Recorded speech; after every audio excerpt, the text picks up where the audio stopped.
Why is it that so often, when you try to do something kind, helpful, or well-meaning, it somehow blows up in your face? Have you ever noticed that your attempts to support someone you love sometimes leave them upset, defensive, or even distant? Have you ever tried to fix someone's problem only to make them feel like you don't truly understand them?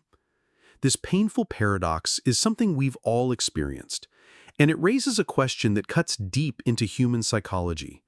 Why do good intentions, things that come from a place of love, care, and empathy, so often backfire? To understand this, we must dive into the invisible world of human emotions, unmet needs, hidden expectations, and the fragile ways in which we interpret each other's actions. When you offer help, you might believe you're doing something noble, but to the other person, it can sometimes feel like interference, control, or even judgment. Think about the times you've tried to give advice to a struggling friend. What you wanted was to lift them up, but what they may have heard was, "You're not strong enough to handle this on your own." Good intentions can unintentionally deliver hidden messages that the other person is weak, incapable, or inadequate.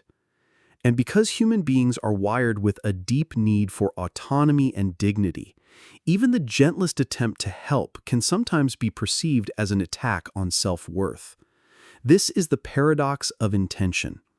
Your love-driven effort to heal can plant seeds of misunderstanding and pain. But why is this so universal? At the core, people want to feel seen, not fixed. When someone is hurting, they don't always want solutions, they want presence. Yet many of us equate love with doing, not just being. So we rush in with advice, solutions, or even sacrifices, thinking we're helping, when in fact what the other person needed was quiet empathy, a listening ear, or the freedom to figure it out themselves. Good intentions backfire because they collide with unmet needs and unspoken vulnerabilities. Parents experience this all the time. A mother who constantly reminds her son to eat healthy, study harder, or avoid mistakes may believe she's nurturing him, but the child often hears, "You're not good enough as you are." A husband who showers his partner with protective care might think he's expressing love, but to her, it can feel like he's saying, "You can't take care of yourself." Even in friendships, this paradox appears. When you overextend yourself to help, the other person may feel indebted, guilty, or even resentful. Good intentions often carry hidden costs because they ignore a simple truth. Kindness is not just about action, it's about perception. What matters is not only what you do, but how it's received. And people's perception is colored by their wounds, experiences, and insecurities. What feels like love to you may feel like control to someone else. What feels like protection to you may feel like suffocation to them. This is why relationships, whether between friends, lovers, or family, are such fragile ecosystems. They thrive not just on good intentions, but on attunement, the ability to sense not only what you want to give, but what the other person truly needs. And here's where self-awareness plays a vital role. Often our good intentions are not as pure as we think. They are mixed with our own hidden desires. Sometimes we help because it makes us feel needed. Sometimes we give advice because it boosts our sense of wisdom. Sometimes we overextend because we're terrified of being seen as uncaring. In these moments, our good intentions aren't really about the other person, they're about us. And that's why they backfire, because they fail to meet the actual emotional need in front of us. Imagine a friend grieving a deep loss. They don't want quick fixes or positive cliches like "time heals all wounds." They want space to cry, to be raw, to be understood. Yet in our discomfort with pain, we rush in with solutions or pep talks. Our good intentions meant to soothe, instead deepen their loneliness because it shows we can't sit with their pain. Or consider when someone is facing failure. They don't always want to hear, "Don't worry, you'll get it next time."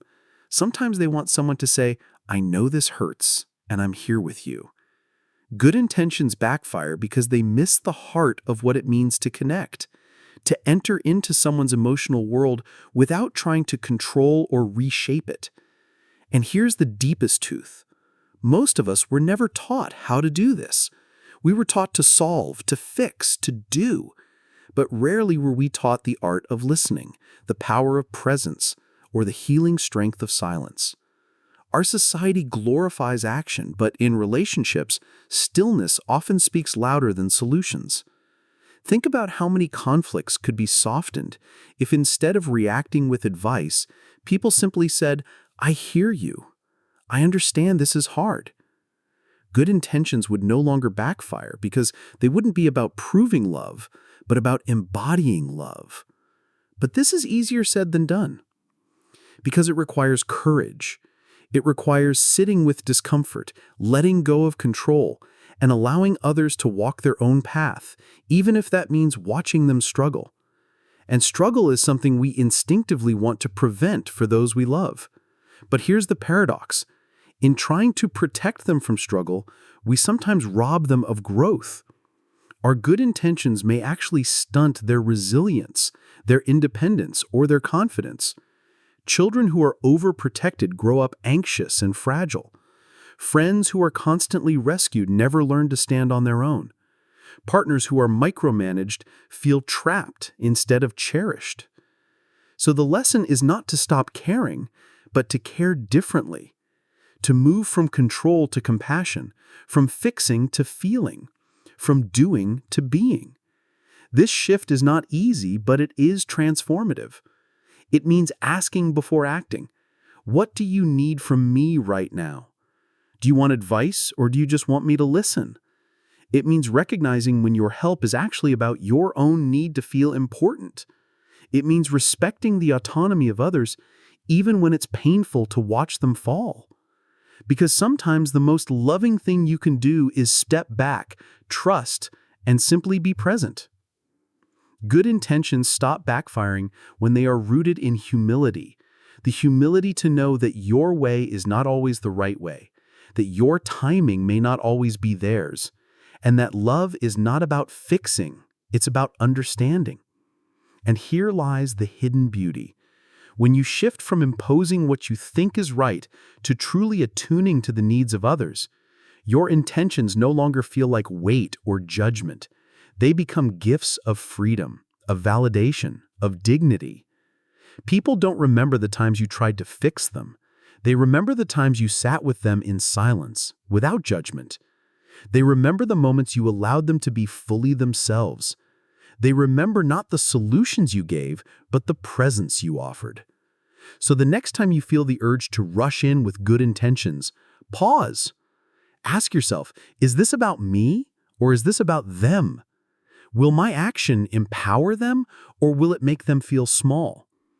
Do they truly want my help or do they simply want my presence?